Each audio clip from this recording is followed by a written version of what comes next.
कधी कधी काय होतं ना, घरी भरपूर अशी केळी आणली जातात आणि त्यातली अशी 2-3 केळी उरली जातात. आता ती खूप पिकल्यामुळे कुणी खातही नाही आणि त्याचं काय करावं हे तुम्हालाही माझ्यासारखं सुचत नसेल, तर मी मुलींच्या डब्यासाठी जशा पुऱ्या बनवल्या आहेत, तशा तुम्हीही बनवून आठवडाभर टिकतील अशा मस्त अशा पुऱ्या आज आपण बनवते. केळीच्या पुऱ्या आहेत ह्या. चला तर मग कशा बनवल्या पाहूयात. नमस्कार मंडळी, रेश्माज किचनमध्ये तुम्हा सर्वांचं स्वागत आहे. इथे पिकलेल्या मी 3 केळी घेतलेल्या आहेत. डाग पडलेल्या खूप पिकलेल्या केळी असतील अजूनही तरीही चालतील. माझ्याकडे अशा होत्या म्हणून मी घेतलेल्या आहेत. इथं आपली घरातली साखर मिक्सरमध्ये अशी वाटून घेतलेली आहेत. अंदाजे 1 वाटीभर असेल. दूध घेतलेलं आहे. अगदी थोडं दूध लागतं केळामध्ये पीठ घातल्यानंतर थोडंसं हाताला लावण्यासाठी. विलायचीची 1 टीस्पून इतकी या स्पूनने मी पावडर आणि ही आहे बडीशेपेची पावडर. तुमच्याकडे असेल तर घालू शकता किंवा विलायची पावडर घातली तरीही चालेल.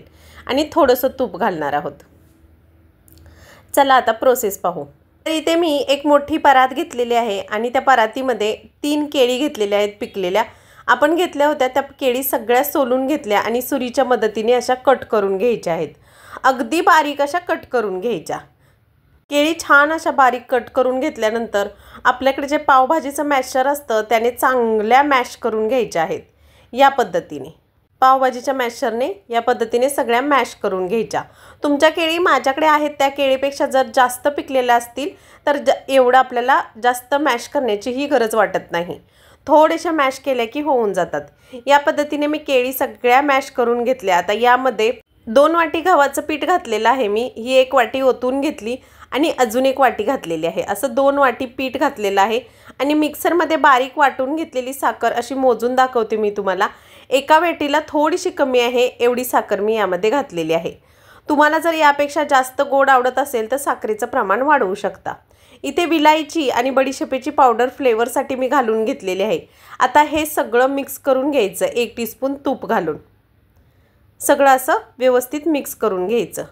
साखर केळी ही गोड आहेत त्यामुळे साखर एवढी इनफ होते, पण अजून जर तुम्हाला गोड आवडत असेल तर 1 वाटी फुल भरून साखर तुम्ही यामध्ये ॲड करू शकता. सगळं असं चांगलं चोळून चोळून मस्त या केळामध्येच पीठ मी भिजवून घेत आहे. अजिबात एक थेंब ही दूध किंवा पाणी ॲड केलेलं नाही आहे. या पद्धतीने दाबून दाबून मस्त असं घट्टसर पीठ आपल्याला भिजवून घ्यायचं आहे. केळामध्ये सगळं असं पीठ यामध्ये भिजवलेलं आहे. आपल्याला अजिबात पाणी घातलेलं नाही आहे मी एक थेंबही. आता थोडंसं खूपच सुट्टं सुट्टं वाटत होतं पीठ म्हणून मी थोडंसं दुधाचा हात घेतलेला आहे. 1-2 चमचे दूध घेतलेलं आहे. म्हटलं ना खूप कमी दूध लागतं यासाठी मळण्यासाठी, कारण आपल्याला घट्टसर दाटसर असंच हे पीठ हवं आहे. या पद्धतीने सगळं दाबून दाबून दोन्ही हाताने चांगला गोळा मळून घ्यायचा आहे. व्हिडिओ दाखवते त्या पद्धतीने.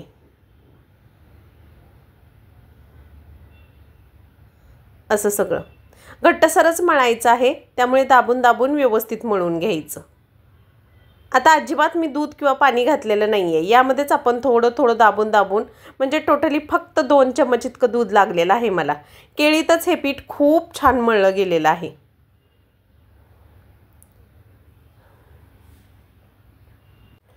छान एकजीव करून घ्यायचं. व्हिडिओ दाखवते त्याप्रमाणे जर मळलं तर पुरी अगदी कुरकुरीत वरून आणि आतून सॉफ्ट होईल आणि आठवडाभर आरामात टिकेल, कारण दूध खूप कमी प्रमाणात आहे. साखर केळी असं या पद्धतीने मळून घेतलेलं आहे. फ्रीजमध्येही या पुऱ्या ठेवायची गरज नाही आहे. बाहेरच 1 आठवडाभर खूप छान राहतात ह्या. पीठ भिजवून घेतल्यानंतर अजिबात ठेवायचं नाही मुरवण्यासाठी किंवा कशासाठीही. बाजूला तेल गरम करत ठेवायचं आणि पटकन पुऱ्या लाटून घ्यायच्या. बाजूला तेल गरम करत ठेवलं आणि याच कणकेचा एक गोळा घेऊन दाखवते मी. असा मीडियम आकाराचा गोळा घेतलेला आहे मी. असाच घट्टसर हवा आहे. कसाही वेडा वाकडा कसाही लाटला तरीही आपल्याला पुऱ्या या एका वाटीने किंवा ग्लासने आपल्याला या कट करून घ्यायच्या आहेत. त्यामुळे कसाही चिरा पडल्या तरीही चालतील, परंतु व्यवस्थित असा लाटून घ्यायचा आहे. गोळा घेतल्यानंतर पोळपाट लाटणं घेते मी. पोळपाट लाटणाला अजिबात पीठ लावायचीही गरज नाही आहे. पीठ जर लावलं तर तेलात उतरतं. घट्टसर पीठ मळलेलं आहे.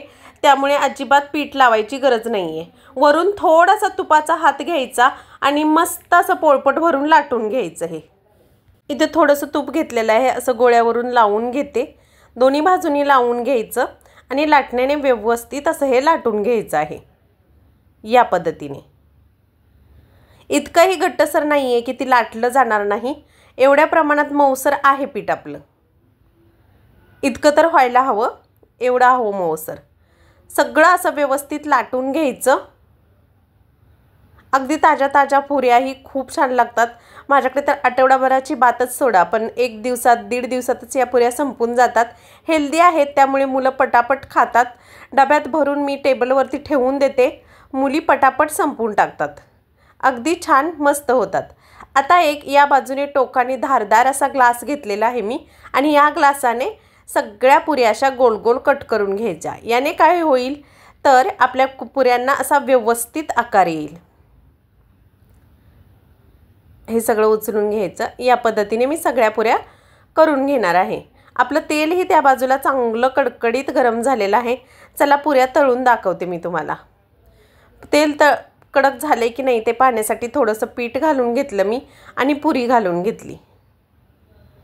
2 पुऱ्या घालणार आहे मी. दोन्ही बाजूनी चांगल्या गोल्डन ब्राऊन होईपर्यंत आपल्याला या तळून घ्यायच्या आहेत. साखर घातलेली असल्यामुळे खूप हाय फ्लेमवरती या पुऱ्या तळायच्या नाहीत, नाहीतर मग त्या खूप लालसर होतील. त्यामुळे दोन्ही बाजूनी गोल्डन ब्राऊन होईपर्यंत पुरी तळायची, परंतु मीडियमपेक्षा थोड्याशा कमी गॅसवरती. अशा आपोआप पुऱ्या उचलून आल्या पाहिजेत, जबरदस्ती हलवायच्या नाहीत त्यांना. अशा आल्या की ते टम्म फुगलेत ना, मस्त अशा फुगून वरती आलेल्या आहेत. छान अशा गोलगप्प्यासारख्या पाणीपुरीसारख्या मस्त अशा पुऱ्या होतात. ह्या खायलाही खूप छान लागतात. वरून कुरकुरीत होतात आणि आतून सॉफ्ट अशा आहेत. तेवढ्या दिवस खूप छान चविष्ट अशा लागतात. या दोन्ही बाजूनी छान तळून घ्यायच्या पुऱ्या. पुऱ्या चांगल्या गोल्डन ब्राऊन होईपर्यंत छान अशा तळून मी बाहेर काढून घेणार आहे आणि दुसऱ्याही पुऱ्या तुम्हाला तशाच पद्धतीने तळून दाखवणार आहे. आता दुसरी बॅच मी तेलामध्ये घालून घेतलेली आहे. दोन्ही बाजूनी ज्या पद्धतीने पहिल्या पुऱ्या दोन्ही बाजूनी गोल्डन ब्राऊन होईपर्यंत भाजून घेतल्या, त्याचप्रमाणे आपण याही पुऱ्या अगदी मस्त अशा भाजून घेणार आहोत. हे बबल्स बंद झाले की आपल्या पुऱ्या वरती येतात, त्यामुळे उलटायची घाई करायची नाही आहे. पुरी वरती आल्यानंतरच पलटी करून घ्यायचं आहे. दोन्ही बाजूनी मीडियमपेक्षा कमी गॅसवरती छान गोल्डन ब्राऊन होईपर्यंत दोन्हीही पुऱ्या मी छान तळून घेतलेल्या आहेत. किती अगदी टम्म मस्त फुगलेल्या आहेत, पाहू शकता. अशाच टम्म मस्त फुगतात या आणि अगदी रुचकर आणि टेस्टी लागतात. चला ही बॅच ही काढून घेतली, दुसरीही घालून घेतली. दोन्ही बाजूनी किती छान 2 ते 3 वेळा मी पुऱ्या तुम्हाला भाजून दाखवल्या. तिन्ही वेळेला अगदी टम्म मस्त अशा फुगलेल्या आहेत. त्यामुळे ही पुरी अगदी रिझल्टेबल, मी जशी सांगते तशी जर बनवली तर अगदी रुचकर आणि टेस्टी होते. चला आता थोडंसं प्लेटमध्ये काढून दाखवते. सगळ्या पुऱ्या मी या पद्धतीने तळून घेतलेल्या आहेत. मस्त झाल्यात ना, सगळ्या टम्म फुगलेत, आकाराने एकसारख्या झालेल्या आहेत. जवळ घेऊन दाखवते. किती मस्त सुंदर अशा झालेल्या आहेत ना, खायलाही अप्रतिम झालेल्या आहेत. तर मंडळी, कशी वाटली तुम्हाला आजची रेसिपी हेही मला कमेंट करून नक्की सांगा. रेसिपी आवडली तर लाईक, शेअर, सबस्क्राईब जरूर करा. भेटूयात नवीन व्हिडिओमध्ये नवीन रेसिपीसोबत. तोपर्यंत नवीन नवीन रेसिपी रोजच्या रोज चॅनलवरती पाहत राहा. रेसिपी आवडली तर कमेंट करा आणि तुम्ही जर रेसिपी ट्राय केली तर ती कशी झाली हेही कमेंट करून मला नक्की सांगा. Like, share, subscribe. स्वस्त खा आणि मस्त रहा.